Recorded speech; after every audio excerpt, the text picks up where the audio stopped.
বনী ইসরায়েলকে আল্লাহ কিতাব দান করেছেন। আমাদের যেমন কোরআন রয়েছে, তাদেরকেও অন্য কিতাব দেওয়া হয়েছিল। কোরআন যাকে বর্ণনা করেছে অন্য কোরআন হিসেবে, অর্থাৎ আগের কিতাব। তারা তাদের কিতাবকে গুরুত্ব দিয়ে গ্রহণ করেনি। তাদের মাঝে বেশ কিছু বিভ্রান্তিমূলক ধারণা গড়ে ওঠে। আমরা যদিও এত ভালো মুসলমান নই, সমস্যা নেই। আল্লাহ যদি আমাদের দোজখে ফেলেনও, সবচেয়ে খারাপ পরিস্থিতিতে আল্লাহ যদি আমাদের জাহান্নামে ফেলেনও, এটা হবে সাপ্তাহিক ছুটির মতো, কয়েকদিন মাত্র। কারণ তিনি আমাদের এতই ভালোবাসেন যে মুসলমানরা শেষমেশ তো জান্নাতে যাবেই। তাই আমরা যদিও জাহান্নামে যাই, সেটা হবে অল্প কিছু দিনের জন্য, সমস্যা নেই। লান তামাসসানা নারু ইল্লা আইয়ামাম মা'দুদাত, গুটি কয়েকদিন ছাড়া আগুন কখনো আমাদের স্পর্শ করবে না, কিছুদিন মাত্র। ব্যাপারটা হলো, জান্নাত জাহান্নামের পূর্বে বিচার দিবস রয়েছে, যেটি একদিনের জন্য, সেটা 1000 বছর লম্বা হবে। জান্নাত বা জাহান্নাম নয়, আল্লাহর কথা অনুযায়ী শুধু বিচারের দিনটি এত লম্বা হবে। আর বিচারের দিনটি হবে মাত্র একদিনের, আর জান্নাত জাহান্নাম চিরকালের জন্য।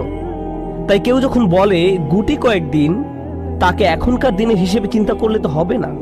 বর্তমানে পৃথিবী তার অক্ষ বরাবর ঘুরে, আমরা সূর্যের উদিত হওয়া এবং অস্ত যাওয়া দেখি। কিন্তু কিয়ামতের দিন সূর্য, চাঁদ এবং পৃথিবীর সবকিছুকে ধ্বংস করে নতুন একটা ব্যবস্থাপনা তৈরি করা হবে। তাই আমরা এখন যেভাবে 24 ঘন্টার হিসেব করি, সেভাবে রাত দিনের হিসাব করলে তো চলবে না যখন আখিরাত শুরু হবে।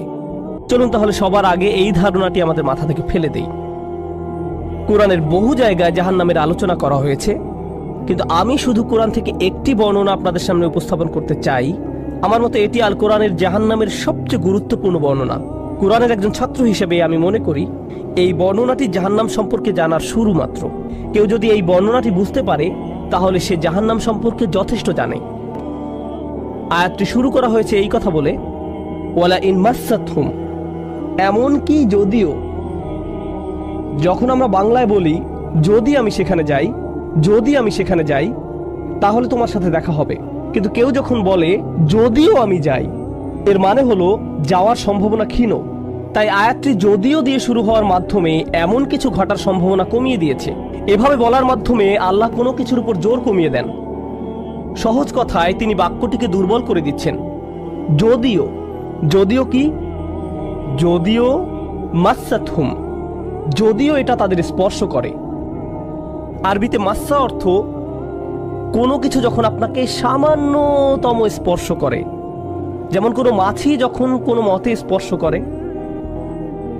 যদি সেকেন্ডের জন্য স্পর্শ করে, তখন তাকে বলা হয় মাস। সুতরাং এটা যদি তাদেরকে কোনো মতে স্পর্শ করে 1 সেকেন্ডের জন্য, মাসসাতহুম। এখন কি তাদের স্পর্শ করে? আপনারা হয়তো ভাবছেন আগুন যদি তাদের স্পর্শ করে।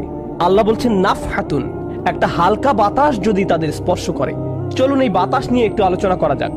আরবিতে নাফহাতুন বলতে বোঝায় দরজা বন্ধ করলে যখন সামান্য একটু বাতাস এসে পড়ে, পর্দা নড়ে ওঠে, অথবা কেউ জানালা বন্ধ করলে যেভাবে হালকা বাতাসে পর্দা নড়ে ওঠে। এই বাতাসের যা বাহির থেকে ভেতরে আসে বা ভেতর থেকে বাহিরে যায়, দুই ধরনের আছে। একটি হলো লাফহা, লাম যোগে, আরেকটি হলো নাফহা।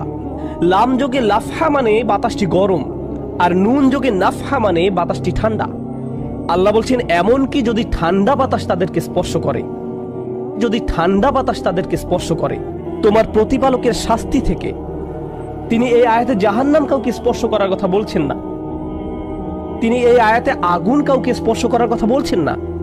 তিনি এমনকি গরম বাতাস কাউকে স্পর্শ করার কথাও বলছেন না। তিনি আগুনের ঠান্ডা অংশের কথা বলছেন, আর এটা আপনাকে চিরকালের জন্য স্পর্শ করছে না।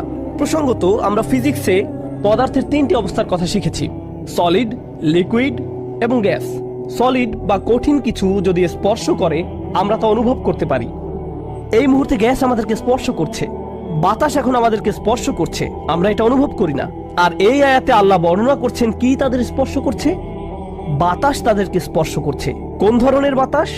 অপেক্ষাকৃত গরম বাতাস নাকি ঠান্ডা বাতাস? ঠান্ডা বাতাস। ঠান্ডা বাতাস কোন রকম তাদেরকে স্পর্শ করছে। এই আয়াতের সবচেয়ে উল্লেখযোগ্য বিষয় হলো, আমি একটু আগে নাফহা এবং লাফহার কথা বলেছিলাম। অন্য কথায়, তারা এখনো জাহান্নামে প্রবেশ করেনি, তারা এর দিকে অগ্রসর হচ্ছে। আর জাহান্নামের অপেক্ষাকৃত ঠান্ডা বাতাস এসে কোনো মতে তাদেরকে স্পর্শ করলো।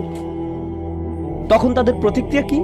চিৎকার করে বলে উঠবে, ইয়া ওয়াইলানা, হায়, সবচেয়ে কঠিনতম শাস্তি আমাদের জন্য শুরু হয়ে গেছে। ইন্না কুন্না যালিমিন, আমরা সব সময় অপরাধী ছিলাম। তারা সাথে সাথে তাদের সব অপরাধ স্বীকার করবে। যে কারণে এই আয়াতটি আমি সংক্ষেপে আপনাদের নিকট উপস্থাপন করলাম। প্রথমত, এই আয়াতে আল্লাহ জাহান্নামের শাস্তির অভিজ্ঞতা বর্ণনা করছেন না। আল্লাহ সকল বিশ্বাসীকে জাহান্নামের আগুন থেকে মুক্ত রাখুন, কিন্তু আল্লাহ এখানে বর্ণনা করছেন এমনকি জাহান্নামের আগুনের কাছে গেলে এবং ক্ষণিকের জন্য এর বাতাসের সামান্য স্পর্শ লাগলে একজন মানুষ চিন্তা করা শুরু করবে এর চেয়ে আর ভয়ঙ্কর কোনো শাস্তি হতে পারে না। এজন্যই আল্লাহ দোজখের আগুন সম্পর্কে বলছেন, ইন্নাহা সাআত মুস্তাকাররা ওয়া মুকামা, নিশ্চয়ই তা অবস্থানস্থল ও আবাসস্থল হিসাবে কতই না নিকৃষ্ট। অল্প এবং বেশি যে কোনো সময়ের জন্য ওটা কত নিকৃষ্ট জায়গা। এক সেকেন্ডের জন্য এটা ভাববেন না যে আমি তো খারাপ, আল্লাহ যদি আমাকে জাহান্নামে ফেলেনও এক সময় তো আমি এখান থেকে মুক্তি